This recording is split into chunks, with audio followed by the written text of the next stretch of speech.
a mi hermana Nelly, que el Señor le bendiga. Amén. Bueno, a cada uno de ustedes, que el Señor les bendiga en esta tarde. Gloria a Dios.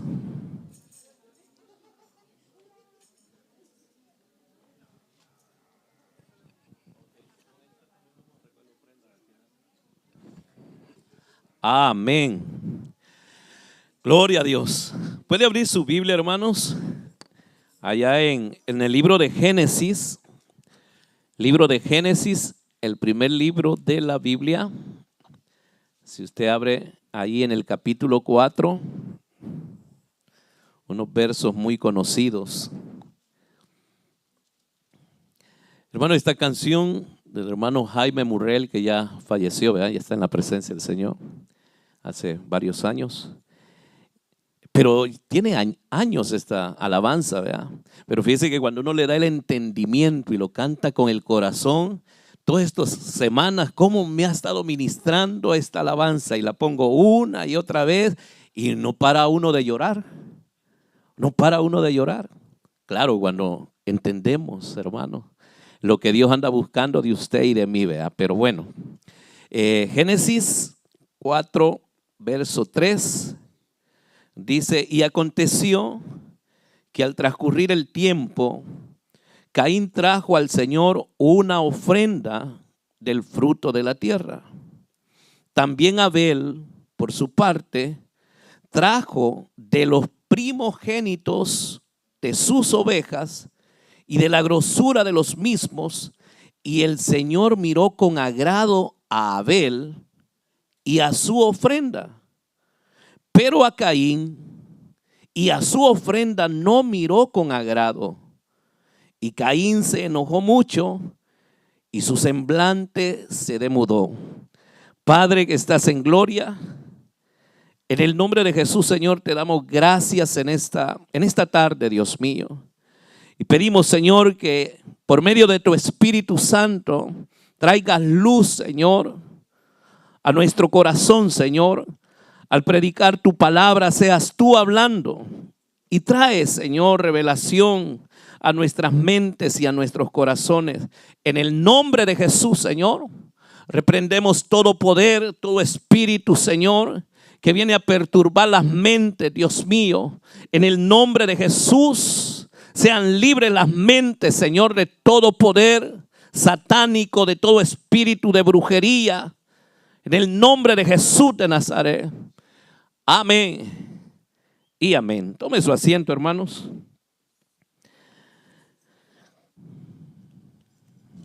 La verdad que hemos estado tanto pensando en este asunto de lo que Dios nos ha estado hablando en estos últimos domingos. Cómo ver un milagro de Dios. Yo sé que usted y yo necesitamos ver un milagro de Dios. Y usted va a ver que en la Biblia registra muchos acontecimientos donde Dios hizo milagros extraordinarios, hermanos. Solo está que leamos. Y es necesario leer, porque al leer esos milagros que Dios hizo, su fe se acrecenta para creer que si usted necesita un milagro en su vida, Dios puede hacer un milagro. No sé qué problema pueda estar atravesando, pero yo sé que Dios quiere hacer un milagro en su vida. Y cuando usted empieza a leer en los evangelios, usted empieza a ver de los milagros de Jesús, cómo cuenta diferentes milagros que él hizo. Con 5 panes, él hizo, hermano, la multiplicación de los panes para alimentar como a 5,000 personas. Bueno, usted ya sabe de todo esto, ¿verdad? Y entonces también usted va a ver ciertos milagros que la gente arrebató. Que la gente le arrebató a Jesús ciertos milagros por la fe. Por eso le digo, por la fe usted puede hacer muchas cosas. Y no sé si se acuerdan, aquella mujer que padecía de flujo de sangre. Las mujeres que tienen problemas en los vientres, hermano, esos problemas que, bueno, solo ellas saben lo que sienten. Y parte del testimonio que nos comentaba nuestra hermana Karen la otra vez, de cómo la sanidad del Señor puede venir. Y esta mujer tenía 12 años de estar padeciendo el flujo de sangre.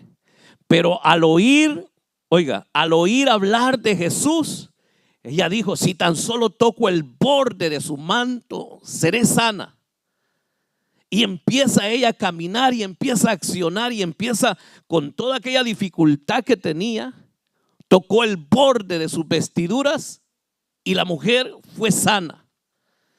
Esa historia está bien tremenda, ¿verdad? Pero vea, el Señor le dice, tu fe, mujer, tu fe te ha sanado. Tu fe te ha sanado. O eso me quiere decir que por la fe yo puedo sacarle milagros a Jesús. Está otro caso, el caso de aquel ciego, mendigo. Yo le digo el mendigo ciego, ¿verdad? El mendigo ciego Bartimeo, que estaba junto al camino. Y cuando oyó hablar de Jesús, oiga, cuando oyó hablar de Jesús, de la palabra, del verbo encarnado, cuando oyó hablar de Jesús, empezó a gritar y decía, Jesús, hijo de David, ten misericordia de mí. Y la gente lo callaba. La gente lo callaba y cuando lo callaba más gritaba. Jesús, hijo de David, ten misericordia de mí. Por eso es que le digo que la fe se puede ver. La fe se puede ver. Y la fe se manifiesta o se puede ver por las obras. Cuando le decimos que viene aquí, hermano, y si usted no le puede cantar al Señor, está manifestando su fe. ¿Cómo viene? ¿Ah? Lo de la alabanza tiene un poder tan extraordinario que necesitamos hacer muchos cambios.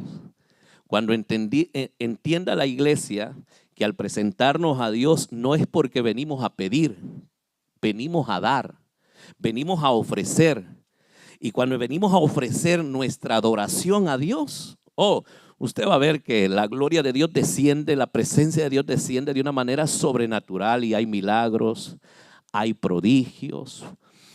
Pero la iglesia está falta de todo este tipo de conocimiento. ¿Qué es venir a la iglesia? Venimos religiosamente. Religiosamente es que usted viene y no hace nada. Se sienta, no aplaude, no canta, no siente nada. Y entonces ya la gente se va. Y la gente piensa de que está bien. Pero no, como dice el salvadoreño, ¿va? Está bien, pero está bien fregado.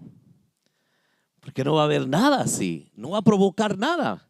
Entonces, por eso vea que algo se hace cuando la fe se manifiesta en una persona y puede sacar milagro. Ese hombre era ciego, simplemente oyó que Jesús iba pasando por ahí y empezó a gritar y lo callaban y más gritaba. Y esos gritos llamaron la atención de Jesús y lo mandó a llamar. Y le dicen, ¿qué quieres que te haga? Que reciba la vista, que recobre la vista. Y le dice, y él recibe la vista, pero le dice, tu fe te ha sanado. Tu fe te ha sanado. Y hay un caso, ¿verdad? Solo le estoy poniendo como un ejemplo en el sentido de cómo podemos pelear ciertos milagros y con la fe se puede hacer ciertas cosas, ¿verdad? Con la fe, para el que cree, todo es posible.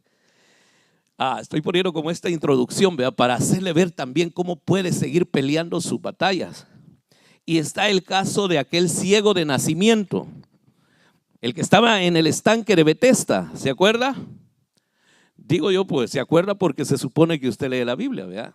Y ahí había una multitud de ciegos, de enfermos, paralíticos, cojos, ciegos, toda clase de enfermos. Que representa a la iglesia, ¿verdad? Que hay demasiada gente enferma del corazón, pero Dios busca sanar.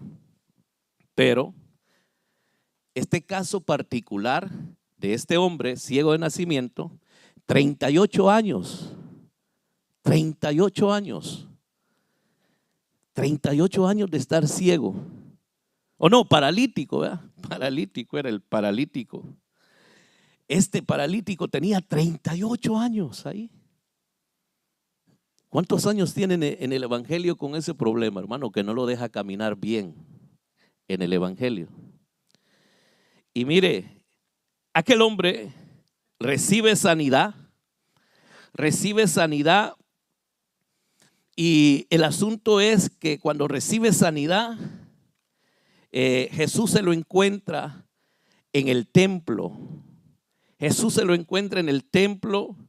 Dice, solo le leo esta porción que trae mucha revelación. Dice, después de esto Jesús lo halló en el templo y le dijo, mira, has sido sanado, no peques más para que no te suceda algo peor. Hello. Ha sido sanado, recibió el milagro. Y le dice, no peques más para que no te suceda algo peor. Palabras de Jesús. ¿Y por qué le digo esto que es como revelador? Porque uno puede ver a gente que recibe un milagro, recibe una sanidad, recibe una liberación, pero sigue el mismo estilo de vida. Y ese estilo de vida es que sigue pecando. Y por eso le viene algo peor y no se han dado cuenta. ¿Por qué? ¿Por qué no puedo ver la bendición si hace años yo vi este milagro? Pero el mismo estilo de vida sigue. Y pareciera que aquello se ha vuelto crónico. Por eso le digo que más allá de una sanidad, por ejemplo, la sanidad de esta mujer, no sé cómo siguió el estilo de vida de la mujer del flujo de sangre. No sé, solo sé que recibió sanidad. No sé cómo siguió Bartimeo, porque acuérdense que muchos de los que recibieron sanidades y milagros en el día que Jesús estaba siendo crucificado decían, crucifíquenle, crucifíquenle. Ahí está un montón de gente que vieron los milagros de Jesús, pero también estaban diciendo, crucifíquenle. Entonces yo quisiera, hermano, que más allá de recibir un milagro, una sanidad, que nosotros empecemos a armarnos de verdad por el tiempo en que hemos llegado. Es un tiempo muy apremiante, hermano, donde ya no es un asunto de estar congregándonos por congregarnos.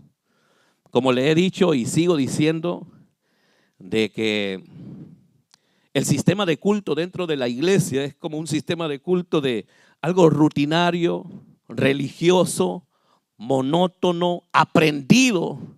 ¿Por qué cree que esa alabanza hoy que he entendido, bueno, que Dios me está hablando sobre la ofrenda y que Dios está buscando que yo sea una ofrenda? Oiga, Dios no está interesado en su dinero y le voy a seguir remarcando, Dios no está interesado en su dinero. Que uno se convierta en una ofrenda para Dios. Y hermano, y el llorar, el sentir aquella bendición de lo que el Señor nos está dando. Por eso es que quisiera yo, ¿cómo usted va a pelear los problemas que están por venir? ¿Cómo va a pelear contra las leyes que están por venir? Donde, digo, más adelantito, esto que gozamos de congregarnos, no pueda tener usted esa libertad de congregarse, porque eso va a ser una ley donde ya no podamos congregarnos. Una persecución en serio contra la iglesia. ¿Cómo va a pelear usted contra el cáncer? Por eso le digo que necesitamos instruir a la iglesia cómo pelear nuestras batallas, cómo pelear las batallas que usted está enfrentando. Y por eso le digo de que podemos tener años en el evangelio y no hay avance, no hay avance. ¿Qué está pasando? Algo huele mal. Algo huele muy mal, dijo alguien ahí. No, pero no es su hermano, no es su compañero, no es el que está a la par suya. No estoy hablando espiritualmente. Algo huele mal. ¿Cómo es eso? Teniendo el Dios que nosotros tenemos. ¿Cómo pelear contra el cáncer, por ejemplo? Hoy hablé con una persona que me decía, pastor, volvió el cáncer. Volvió el cáncer. Y oírlo, pues, estar vomitando por el tratamiento. Hermano, ahí cada 5 minutos estar vomitando por el tratamiento que, pues sí, se está acabando aquella persona, aquella enfermedad. ¿Cómo enfrentar eso? ¿Cómo enfrentar, hermano, una maldición de pobreza, de miseria? Porque pues ya cuando eso es crónico, no, esto me persigue y esto viene de mi familia, la deuda, la pobreza, la limitación. ¿Cómo es posible que usted no pueda salir de este lugar y vaya con su familia? Vamos a ir a un buen restaurante. Hoy no va a haber talento. Digo, no, hoy hay un buen talento, buena comida. Pero yo digo, pues, mejor no, yo quiero que usted se quede. Mejor un sábado, pues. Un sábado usted se vaya con su familia. Y que no le importe cuánto va a desembolsar porque usted quiere disfrutar con su familia. Un buen banquete. Pero siempre, no, es mucho. ¿Acaso no es el Dios que usted tiene el dueño del oro y la plata? Fíjese que decir eso de nada sirve. Usted necesita ver la bendición en su vida. Y decir, yo tengo un Dios que todo lo puede. Yo tengo un Dios que es dueño del oro y la plata. Pero ahorita yo necesito. Ahorita yo necesito. Y nada de nada. Hermano, ¿cómo pelear contra ese poder que en las familias, sobre todo en los matrimonios, se encuentra, ¿verdad? La persona peleando contra la maldición ancestral, por ejemplo, el fracaso matrimonial. ¿Cuántos matrimonios están luchando, hermano, para no desunirse? El pleito, la contienda. Y hermano, y es un poder que está ahí. Que lo mismo que pasó con papá se repita conmigo. Y si se repite conmigo, hermano, va a afectar a mis hijos. El fracaso matrimonial es una maldición, porque el diseño de Dios es que usted viva con su familia, bajo dentro de una bendición. Pero separa al papá y separa a la mamá, ¿quiénes sufren? Los hijos. Y muchos hermanos han sido afectados por esto, pero como mi pueblo es destruido por falta de conocimiento. Un saludo a los que nos ven. Estamos en YouTube, parece, ¿no? Pues un saludo a quienes nos ven hasta donde llegue esta señal. Y entonces le digo de que qué tremendo es cuando dice mi pueblo es destruido por falta de conocimiento. Y uno ve los diferentes casos. Estaba oyendo una persona, hablando con una persona. Y qué tremendo, mire, usted puede estar resentido con su hermano y pues le recomendamos que se reconcilie. Pero qué tremendo es cuando la persona está resentida con Dios. Qué tremendo es cuando la persona dice, Dios es injusto. Y uno puede sentir, hermano, aquel resentimiento hacia Dios por lo mal que le ha ido a la vida, en la vida. Pues es que yo le digo, cuando sacamos a Dios de nuestra vida, ¿qué espera? Cuando menospreciamos a Dios y le damos prioridad a otras cosas, ¿qué espera? Cuando menospreciamos a Dios, entonces le digo yo, y la gente está resentida con Dios, pero Dios no es culpable de los problemas. Y entonces por eso es que le digo, necesitamos ver la manifestación del poder de Dios. Por eso necesitamos la presencia de Dios en nuestros cultos. Pero no solo en el asunto de nuestros cultos, 3 horas, sino, hermano, en el vivir del cristiano. En ese hogar que se manifieste la presencia de Dios. Porque aquella gente anda en ese vivir con Dios, en ese temor de Dios.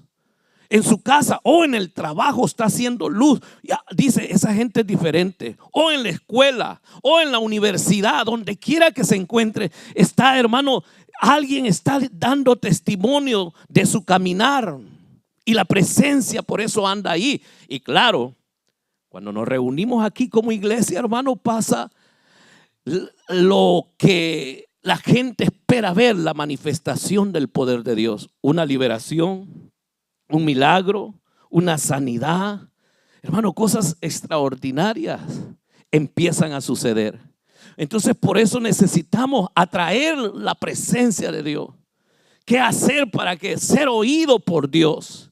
Yo quiero que salgamos de este cuadro religioso. La verdad que, mire, ayer teníamos reunión con los servidores y hace meses o quizás un par de años que yo vengo diciendo, tiene que haber una reforma en la iglesia. Tiene que haber una reforma en la iglesia cristiana porque todo lo que miro es, mire, ¿de qué sirve danzar, correr? Que hay que hacerlo. Pero si la vida de aquella persona sigue en la misma condición. ¿Cuál es el punto, hermano, de congregarnos si yo no veo avance? Aunque hay que congregarnos, como la Biblia dice. Mi punto es como confrontarlo a usted. Si no hay avance, si yo no estoy viendo la mano de Dios, si ya, hermano, yo veo que voy tantito peor. Cuando yo tengo un Dios, ¿qué es lo que está pasando? ¿No será que lo que estamos practicando estamos metidos dentro de ese sistema religioso? Y yo siento que sí, hermano. Por eso lea Josías. Josías hizo reformas. Lea Ezequías. Ezequías hizo reformas. Dice las reformas religiosas de Ezequías. Y empezó a hacer cambios en el sentido de que traer a Dios lo que Dios se merecía. Darle honor a Dios.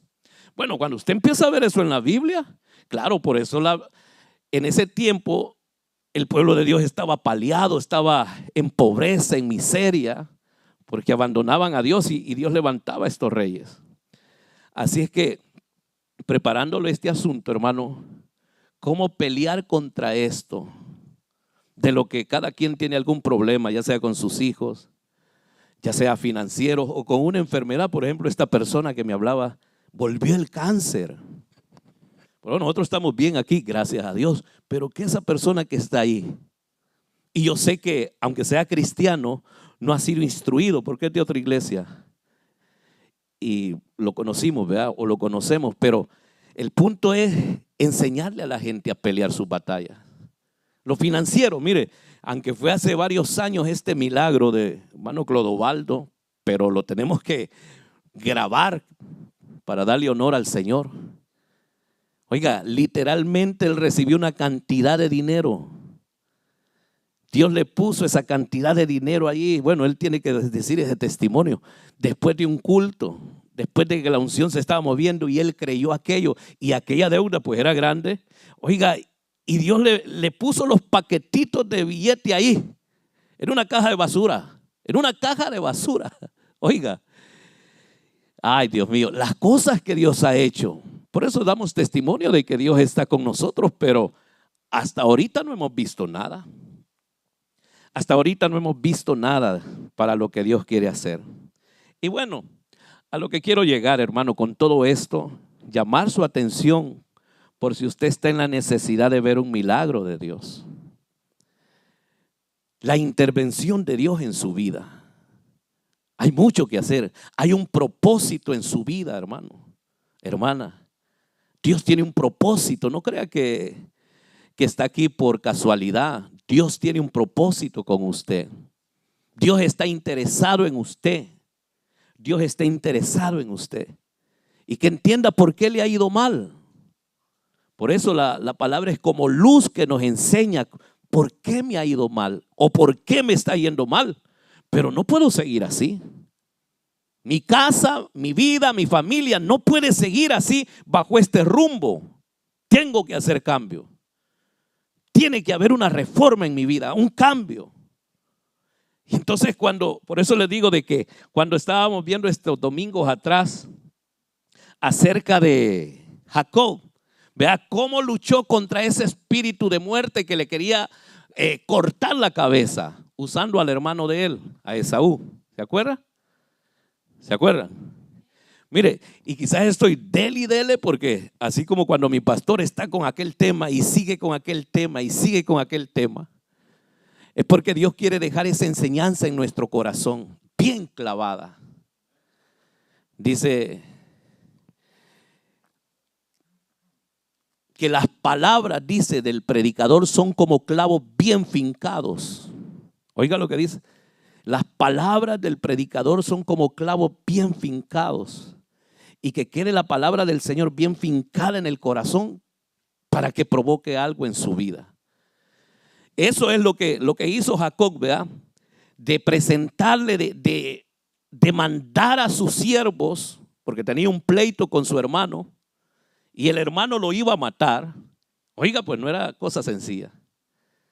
Y lo manda a sus siervos en caravanas llenas de ganados, de diferentes ganados ahí, vacas, cabras, camellos. Oiga, todo aquello lo manda con sus siervos. Pero a mí lo que me llamó la atención es este asunto. Dice, él les dio instrucciones que dijeran a Esaú. Y solo le voy a leer este pedacito para recordarle, pero para seguirle martillando a usted de lo que Dios quiere hacer con usted.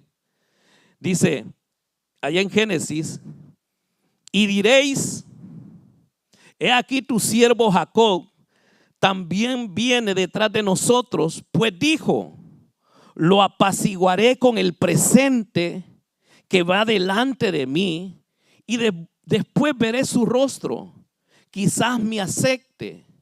El presente pasó pues delante de él y él durmió la noche en el campamento. Dice, lo apaciguaré con el presente, con la ofrenda que va delante de mí.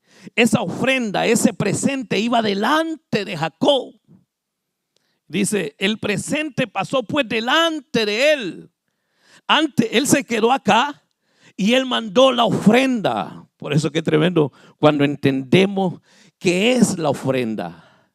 Yo quiero, hermanos, de aquí, de esta congregación, que cuando yo hable de ofrenda, que no mire, cuando yo hable de diezmos o de primicia, no mire, hermano, el dinero, no lo asocie con dinero, porque la ofrenda no es dinero.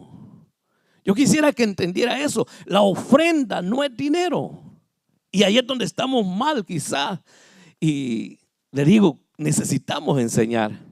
Mire, la ofrenda, según el diccionario Strong, tiene diferentes componentes esta palabra, pero dice otorgar tributo, dice presente, dice sacrificio, dice holocausto. Pero estas otras palabras me llamó la atención que dice acercar. Y esta otra palabra está más interesante, dice hacer acercar. Allá está Dios, hermano. Bueno, allá está Dios. Y yo quiero que Él se acerque a mí. Yo quiero que Él se acerque a mí. Por eso, mire, la palabra holocausto que estuvimos hablando hace unos años atrás, la palabra holocausto dice, el original dice escalones, gradas, como subiendo arriba. Y son sacrificios. Pero que se acerque a mí. Oh, la ofrenda entonces no es dinero. Lo que la ofrenda está diciendo es que se acerque a mí. Acercar por cualquier propósito. Por eso los brujos saben estos principios. La ofrenda es un principio en el sacerdocio. La ofrenda es un principio sacerdotal. Y vea cómo los brujos saben esto. Por eso, hermano, necesitamos, si los hermanos me alistan ese video, para que puedan ver. ¿Y por qué dice este asunto de la ofrenda? Hacer que se acerque. La ofrenda, hacer que se acerque. Estamos separados, ¿verdad? Estamos lejos, ¿verdad? Estamos lejos y yo necesito que Dios se acerque a mi vida, o que Dios se acerque y se mete a mi casa. Que Dios se meta a mi casa. Porque si Él está metido en mi casa va a haber bendición. Si Él está metido en mi casa va a haber protección. Si Él está metido en mi casa va a tratar directamente con mi hijo, con mi hija que está rebelde. Va a tratar, que Dios se meta a mi casa. Hacer que se acerque. Óigame, qué tremendo es esto. La ofrenda no es dinero, la ofrenda es tributo, es honra. Pero la ofrenda me ayuda a que se acerque. Y por eso, mire, por eso es bonito estudiar. Porque sí, cuando dice hacer que se acerque por cualquier propósito. Los brujos saben de esto y ellos también presentan ofrenda. Ponga ese video, hermano, se los puse. Ya que usted no vino el domingo pasado, se lo pongo ahora. Volumen, please. O si no vino, va. Negro. Aquí es muy común, yo supongo, ¿no? La magia negra. Un 60% es brujo. ¿Cuál es el más poderoso?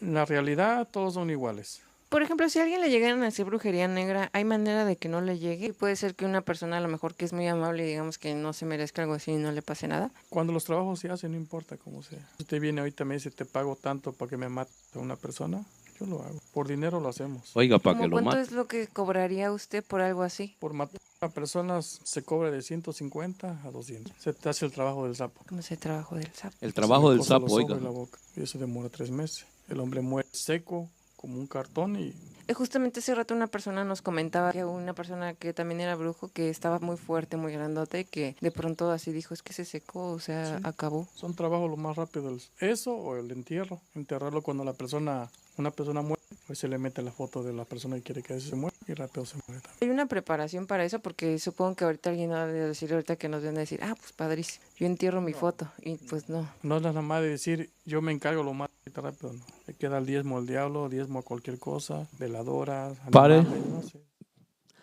¿Qué dijo, hermano? Hay que dar diezmo al diablo. Hay que dar diferentes ofrendas, hay que dar diferentes sacrificios. Ellos están mencionando el diezmo. ¿Por qué cree que mencionan el diezmo? Porque no son ignorantes. Porque ellos saben que el diezmo lo que es un tributo también a su Dios, a sus dioses. ¿Y dónde está la raíz del diezmo? Aquí en la Biblia. ¿Por qué Abraham le dio el diezmo a Melquisedec, sacerdote del Dios Altísimo? Y estamos en ese sacerdocio, en el sacerdocio de Jesucristo, donde se presentan ofrendas y diezmos, ofrendas y sacrificios, y el sacrificio se convierte en un holocausto, ¿verdad? Oiga, ¿por qué dice? No es así por así, no piensen que así por así. Hay que presentar ofrendas, hay que presentar diezmos al diablo, hay que presentar diferentes sacrificios. Dase una vueltecita ahí en YouTube si quiere por los brujos de Catemaco, México. Pero yo no le estoy diciendo para que lo siga, ¿verdad? Sino para que vea cómo esta gente trabaja. Póngame a la güera, hermano. Póngame a la güera. Óigame.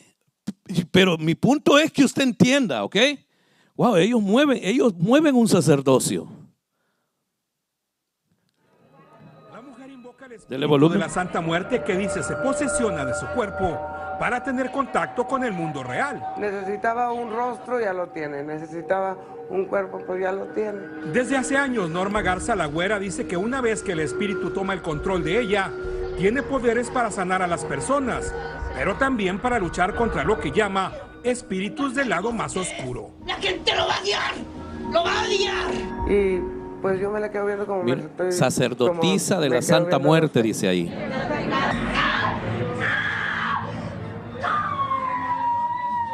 Y si trae un daño, nomás son de lo toco, entra el ser malo. Y es cuando yo te tengo que salvar a ti. Tengo que pelear en tu cuerpo. Tengo que pelear en tu cuerpo porque tú no eres del ser malo. Tú no eres de la oscuridad. Tú eres de la luz.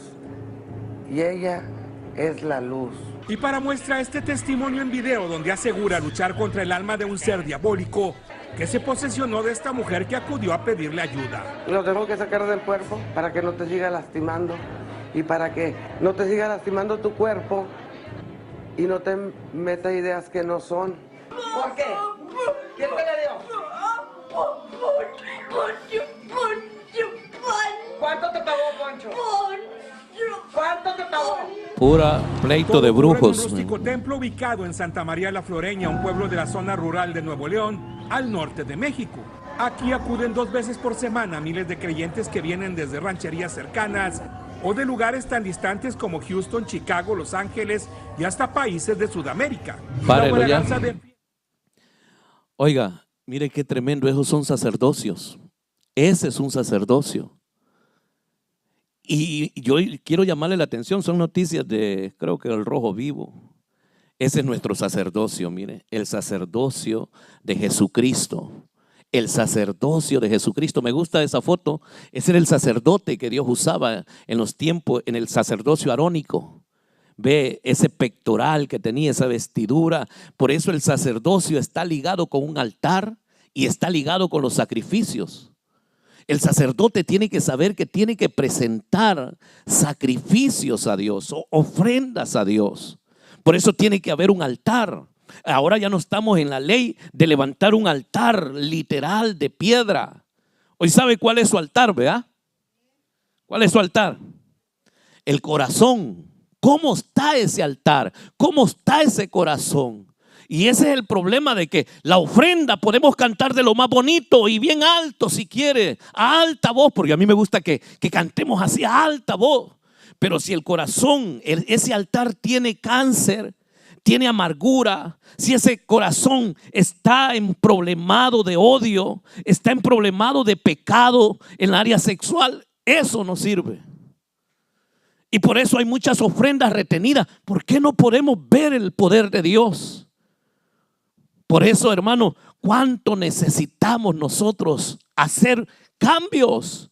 Mire, esta gente sacrifican animales, niños, bebés. Cuando usted empieza a oír todo lo que ellos hacen, hoy en día sacrifican bebés, niños, hacen pactos con el diablo porque quieren más poder, quieren dañar a gente. Yo he visto gente afectada por el poder de la brujería. Yo lo he visto, hermano. Es más, yo les digo en testimonio, ¿verdad? En mi país, en El Salvador, la brujería acabó con mi negocio. La gente dice en ignorancia, el diablo no me puede tocar porque soy cristiano. Dependiendo qué clase de cristiano es usted. Porque yo por aquella panadería dejé el servicio a Dios, dejé de congregarme, hermano, y yo quería dinero, dinero y dinero. Y viene otro panadero que era brujo, o acudía a la brujería, hermano, y me tiró una amenaza. Y yo le dije, ¿qué cree que le dije? No me amenaces. No me amenaces. Hey, ahí va Vicente. No se enoje para que se ría. Pero aunque yo le dijera así, hermano, aquello que hizo funcionó. Esa panadería se fue abajo, se fue a la quiebra. Hermano Bernardo, esa panadería se fue abajo, se fue a la quiebra.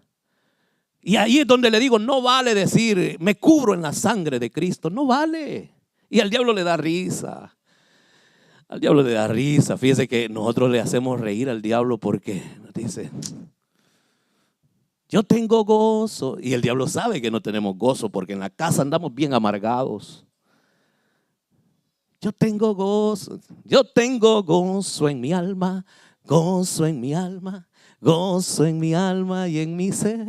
Pero el diablo también sabe que tiene enojo. Y el enojo lo hace volverse como el diablo, se parece a él. ¿Te pareces tanto a mí?, le dice él. Hermano, y digo, por eso sí tiene que haber una reforma. Yo sé que no me he de morir hasta que vea esa iglesia gloriosa. Eso sí, yo sé que Dios me va a conceder. Yo quiero ver esa iglesia llena del poder de Dios. Yo quiero ver esa iglesia poderosa. Pero yo sé, hoy Dios nos está mostrando, hermano, qué importante es que le demos honor a Dios. Qué importante es que le demos el lugar, hermano, de supremacía a Él. Él es primero. Él es primero por encima de todo. Por encima de todo. Sí, por encima de sus hijos, por encima de su esposo, de su esposa. Él es primero. Pero bueno, mire, esos ingratos saben de todo esto de sacrificio y de todo estar presentándoles ofrendas a Satanás. Por eso usted estudiará la historia. Mire, es que ellos tienen conocimiento. Ellos tienen conocimiento. Pasó que en la historia de los filisteos, los pleitos con Israel, ¿se acuerda? Que tuvo un pleito donde se llevaron el arca del Señor. Esa arca, así era. Las cámaras allí, ¿verdad? Esa arca ahí representaba la presencia del Señor. Y se la llevaron los filisteos. Y la metieron en sus templos, en el templo de Dagón. Y resulta, hermano, que Dagón el día siguiente amanece ahí tirado en el suelo. Mire cómo Dios nos habla. No hay poder que se iguale al poder de Dios. Estaba la presencia de Dios ahí. Y lo levantan a Dagón, ¿verdad? Y lo ponen otra vez. El día siguiente sale mutilado de las manos, de los pies y solo el tronco ahí, hermano. Mire cómo Dios se burla. Así deberíamos de burlarnos nosotros de nuestros enemigos al ver que vamos adelante, al ver que estamos poniendo el nombre del Señor por alto, al estar dando testimonio de que realmente Dios está con nosotros, milagros, señales, prodigios, prosperidad. No se alegran, ¿verdad? Así debería de ser. Así debería de ser. Esta gente, bueno, pues espero que haya sido para mí, porque si es para Dios, tiene que darle lo mejor. ¿Cómo se le aplaude a Dios? Con todo el corazón, hermano. Con Con todo el corazón, lo mejor para Dios. Y mire, pues esa historia, no me quiero extender, pero solo quiero que vea el conocimiento y el poder que hay en la ofrenda. Por eso le estoy poniendo, si usted está peleado con Dios, con los diezmos, con las ofrendas, hermano, quítele el amor al dinero. Pero yo quisiera que también le quitara el concepto ofrenda y ya dólar, ¿verdad? No. Cuando se diga ofrenda, oh, es un tributo a Dios. Cuando se diga ofrenda, oh, es una honra a Dios. No es dinero. Pero yo le traigo aquí el diezmo de esta semana. Y esta es una ofrenda especial. ¿Por qué? Porque quiero entrar en un pleito. Estoy en un pleito, pero bueno, ya le voy a explicar. Yo necesito ver a Dios. La intervención de Dios. Y mire lo que mueve la ofrenda, pues. Por eso es que dice, es hacer que se acerque.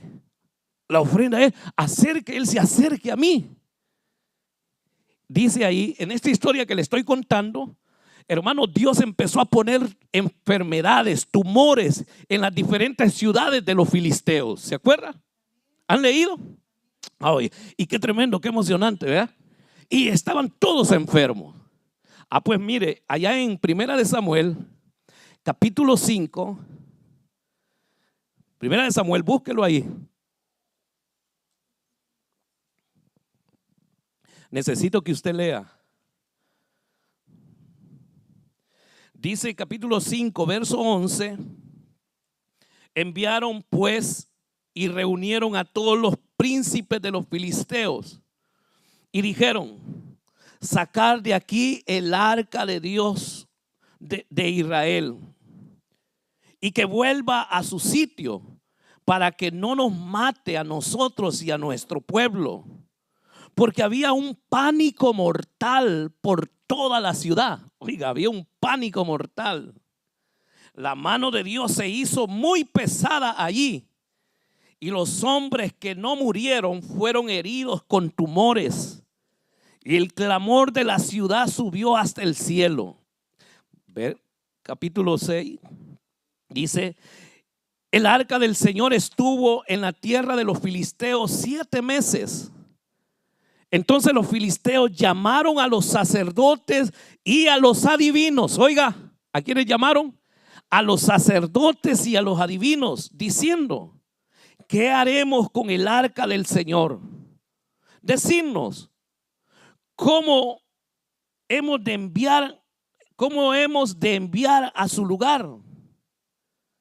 Y ellos dijeron: si envías el arca del Dios de Israel, no la envíes vacía. Mire el conocimiento.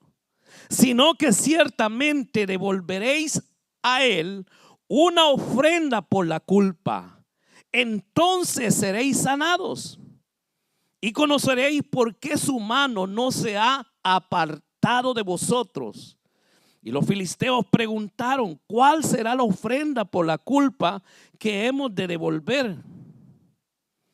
Y ellos dijeron: 5 tumores de oro y 5 ratones de oro, conforme al número de los príncipes de los filisteos. Porque la misma plaga estuvo sobre todos vosotros y sobre vuestros príncipes. Como ellos, como sacerdotes, saben lo que mueve las ofrendas y los sacrificios. Mire con qué conocimiento y con qué certeza dicen las cosas. A este verso dice: ahora pues no pediréis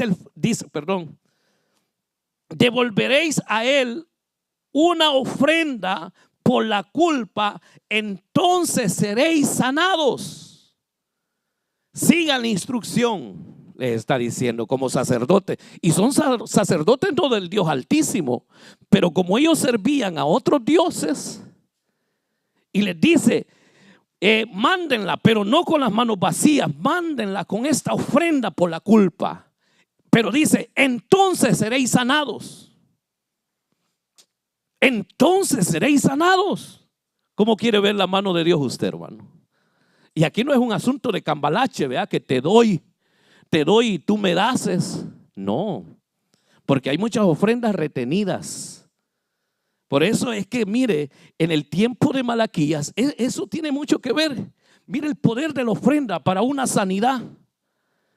Si usted sigue leyendo en su casa de la historia que pasó, aquella gente fue sanada. Se quitó la plaga. Se quitaron los tumores. Pero ¿cuál fue la instrucción de los sacerdotes?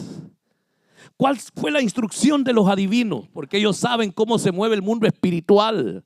Y por eso cuando ya la gente madura, la ofrenda, el diezmo no es en sí dinero, sino que es tributo a Dios o al Dios, a la deidad que aquella gente le celebra. Estaban otros videos ahí de cómo la gente va, hermano, a adorar a la Santa Muerte allá en México. Y van hincados caminando hasta donde esté ese altar porque le están dando una ofrenda a ese Dios, hermano. Y ahora mírelo con la iglesia. ¿Qué es la ofrenda que le presentamos a Dios? ¿Cuál es la ofrenda que le presentamos a Dios? Y ahí es donde yo digo, con razón. En el libro de Malaquías, usted también ya lo ha leído, capítulo 1, Dios se está quejando porque le están ofreciendo ese sacrificio, ese corderito. Así era antes. Y entonces, pero Dios había dejado instrucciones cómo presentar ese corderito. Pero era sin defecto, tenía que ser sin defecto ese corderito. El punto es que en el libro de Malaquías habla de que le están presentando el corderito ciego, cojo, enfermo. Así se lo presentaban a Dios. Y les dice el Señor, ¿por qué no se lo presentan a su gobernador, a su presidente, a su alcalde? ¿Por qué no se lo presentan? A ver si Él los va a tratar con benignidad, dice.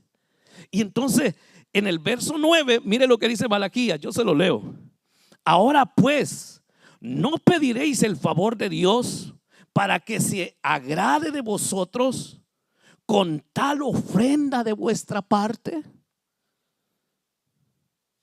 Mire cómo tiene que ver la ofrenda, pero no estoy hablando del dinero. Dice, ¿o recibirá con benignidad, dice el Señor de los ejércitos? Aquí va viendo, ¿por qué no puedo ver el favor de Dios? ¿Por qué no puedo ver la mano de Dios? En este tiempo la iglesia ha sido atacada, hermano, por falsos pastores, falsos profetas que le han robado a la iglesia, han saqueado a la iglesia. Muchos que han usado, y todavía está eso, de que han usado el púlpito para enriquecerse, el ministerio para volverse ricos, volverse millonarios. Pero eso, hermano, no nos quita a nosotros los principios que el Señor dejó, porque ellos darán cuenta. Ellos darán cuenta. Y es más, ¿sabe qué? Cuando uno sabe de estos principios, la ofrenda, el diezmo que uno presenta, no me lo presentan a mí, se lo presentan al Señor. Cuando yo entendí esto, porque también yo he vivido cosas, situaciones, tengo 30 años en el evangelio y yo he visto muchas cosas que digo, no hombre, eso no está bien. Que se juegue con las finanzas del Señor, que sean para otros propósitos y todo eso, ¿verdad? Pero cuando entendí que mi ofrenda, mi diezmo es para el Señor, me importó poco, hermano. Allá aquella persona dará cuenta. Yo daré cuenta aquí de lo que recogemos, que si es para pagar este templo, que si tenemos proyectos de agarrar un edificio. Pero yo también daré cuenta si no trabajo con integridad en este asunto. Del ojo de usted yo me puedo esconder, pero del ojo del Señor no. Y entonces esas son las cosas que a uno le da paz, donde lo tienen que trabajar en fidelidad. Pero voy al punto, hermano. Qué tremendo lo que mueve la ofrenda. Le digo todas estas cosas para que si usted está peleado con Dios en el asunto de la ofrenda, de los diezmos, qué tremendo es este asunto, hermano. No es dinero la ofrenda. No es dinero la ofrenda. La ofrenda es un tributo a Dios que me hace acercarme a Dios o que Dios se acerque a mí. Y cuánto yo lo necesito. Cuánto yo necesito la intervención de Dios. Por eso me llamó mucho la atención que estos sacerdotes le dijeran a aquellos filisteos, miren, devuélvala, no la devuelvan con las manos vacías. Mándenle una ofrenda por la culpa y dice, entonces seréis sanados. ¿Nosotros qué hacemos primero? Primero pedimos oración y después si funciona le damos al Señor. Y si no, no. Y si nos da de gratis, mejor todavía. ¿Cómo es este asunto en Dios, hermano? ¿Cómo es este asunto de los principios? El amor de Dios es tan grande, hermano, que nos quiere bendecir. Pero en este asunto del sacerdocio, como yo sé que es algo muy desconocido en el pueblo de Dios, eso, allí nos está diciendo tanto esa señal, esa imagen. Ver ese hombre ahí, oficiar como sacerdote, y que el sacrificio que Jesús hizo por nosotros nos da, hermano, un derecho para poder oficiar como sacerdotes de toda tribu, de toda lengua, de toda nación. Pero hermano, no todos pueden operar en el sacerdocio porque la gente tiene que conocer de estos principios. A veces, hermano, es por endulzarle el oído a la gente. Yo he oído pastores, apóstoles, decir, no, todos somos aquí sacerdotes. Usted es un sacerdote del Señor. Y así de fácil. Sí es una promesa para todos, pero ¿cómo camina esa persona? ¿Sabe esa persona qué es oficiar en el sacerdocio? ¿Sabe esa persona los principios elementales del sacerdote? El sacerdote, y entra la mujer, por eso es tan bonito, tan hermoso lo que Cristo hizo, hermano. Usted sabe que el sacerdote solo era por los hijos de Aarón, la tribu de Leví, una tribu sacerdotal. De ahí nadie podía servirle al Señor, ejercer el sacerdocio. Y hermano, y lo que hizo Cristo, que dice que con su sangre Él compró un reino y sacerdotes para su Dios, donde usted y yo podemos, la mujer puede entrar en este sacerdocio. Pero no es así por así, solo por decirle, oh, si usted puede. ¿Cuál es el estilo de vida de esa persona? Imagine, peleado con Dios. Ay, Dios mío. Es que, ¿por qué cree que tan bonito es este tema? Porque este tema de la ofrenda revela el corazón de la persona. Por eso la ofrenda habla el amor de aquella persona. ¿Por qué el verso que usamos como cabecera, que dice que Dios vio la ofrenda de Abel, vio a Abel y vio a su ofrenda, vio a Caín? Es más, dice, no vio a Caín ni tampoco vio a su ofrenda. Oh, a Dios le interesa la ofrenda, pero no por el dinero, porque ya sabe que no es dinero. No, porque ahí se manifiesta el corazón. Cuánto lo ama, cuánto ama esta persona al Señor. Por eso aquella viuda que dijo que de ella se iba a hablar en todos donde se predicara el evangelio, porque dio todo lo que tenía, 2 moneditas, pero era el sustento de su vida. Cuando aquellos hombres daban las obras, dice que daban mucho dinero. Ve que no es dinero, ve que no es la ofrenda, es dinero, porque esa gente daba mucho dinero, pero dice que eran las obras que daban. Y por eso Jesús dijo, no, esta viuda ha dado más. Esta viuda ha dado más y solo dio 2 moneditas, porque ella dio de lo que tenía en su corazón, de lo que tenía, hermano. Por eso se manifiesta el amor, se manifiesta la obediencia, se manifiesta la fidelidad, se manifiesta la honra. Y todo lo contrario, también se manifiesta la deshonra a Dios. Caín le dio cualquier cosa a Dios. Como en el tiempo de Malaquías, le dieron cualquier cosa a Dios. ¿Sabe que este tema es tan interesante? Siento que voy corriendo con el tiempo, pero para mí es tan interesante y eso es lo que tenemos que hacer. Aquí uno va corriendo, lo que necesitamos es instruir a la gente. Asentémonos en una mesa y empecemos a hablar de la Escritura. No para llenarnos de conocimiento, sino para ese conocimiento ponerlo en la práctica. A ver si no va a funcionar. Dios es fiel a su palabra y Él sigue siendo fiel a su palabra. Y tiene que ver la evidencia de este Dios que usted profesa. Tiene que ver la evidencia. Si no, Dios es real. Y Él me quiere ayudar. Él quiere ver mi vida bendecida. Fíjese que por eso es que usted va a ver unos hogares emproblemados, vidas emproblemadas dentro del pueblo de Dios. No pueden con el cáncer, no pueden con esto, no pueden con lo otro. Y digo, no, hay que hacer algo. ¿Se acuerdan los hijos de Elí, ya para ir terminando? Los hijos de Elí.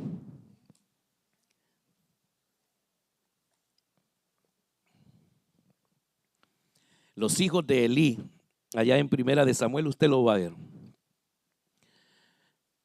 Estos eran sacerdotes también, pero ellos tenían problemas en el área sexual. Ve, por eso le digo. Ellos se metían con las mujeres del pueblo a tener relaciones sexuales, como hoy en día también usted ve eso. Por eso, si usted lee la escritura, no se va a escandalizar. Ahí está un pastor, hermano, cerca de acá. Bueno, está en la cárcel, ¿verdad? Ya lo sentenciaron. ¿Ah? Porque se metía con las niñas, con las mujeres, hermano, y estuvo ejerciendo el sacerdocio o el pastorado en esa condición. Y ahí salen las noticias, ¿verdad? Y digo, qué vergüenza para el evangelio. Pero sí, son los hijos de Elí que están en los altares. Y hoy en día todavía siguen más, que no han sido descubiertos, pero ahí están los hijos de Elí ministrando. ¿Ah? Y yo digo, como la gente de ciega que ahí están. Hermano, yo tantito les hablo fuerte y ya se me quieren ir. Digo, qué tremendo. Y ahí está la gente, hermano, embrutecida, ¿verdad? Digo, qué tremendo es este asunto. Pero esta gente, ok, estos hijos de Elí estaban en ese estilo de vida, no conocían al Señor, no conocían las costumbres de los sacerdotes y todo eso empieza a hablar. Vamos a terminar. Pero sabe que allí en Primera de Samuel habla, y les voy a leer solo esto, porque ahí dice, ¿verdad? Todo lo que ellos, cómo procedían en el asunto de la ofrenda. ¿Cuál era el estilo de vida? Ellos ignoraban lo que el Señor había ordenado en la palabra a Moisés para los sacerdotes. El orden de presentar la ofrenda a Dios. Y dice, mira allá en 1 Samuel, el último verso 2:17, dice, el pecado de los jóvenes era muy grande delante del Señor, porque los hombres menospreciaban la ofrenda al Señor. Estos sacerdotes enseñaron a menospreciar la ofrenda al Señor.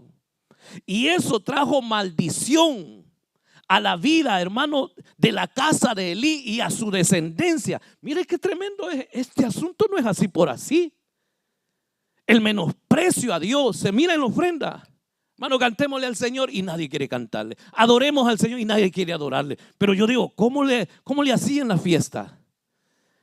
Es que yo digo, mire, yo siempre pongo el asunto del fútbol, ¿verdad? Porque me gusta el fútbol. Sé que no es pecado. Pecado es que el fútbol esté en mi corazón por encima de Dios. Yo lo veo como un pasatiempo. Pero bueno, oiga, yo llegaba bien temprano, 1 hora, 2 horas antes del partido, a solearme, hermano. Y me iba después, hermano, ya quedaba ahí. Digo, ¿y a las fiestas? ¿Cómo llegaba usted a las fiestas? ¿Antes o después? Porque yo llegaba antes. Y me sacaban ya borracho por hacer relajo. No, me sacaban. Y tenía que tirarme la barda para entrar otra vez. ¿Cómo le hacía usted en las fiestas? Y es que cuando ya uno lo mira con el Señor, vea, digo, ¿por qué los cultos a Dios son tan aburridos? Digo, para algunos, pues, porque para mí no tienen que ser aburridos. Tenemos que expresar el gozo al Señor.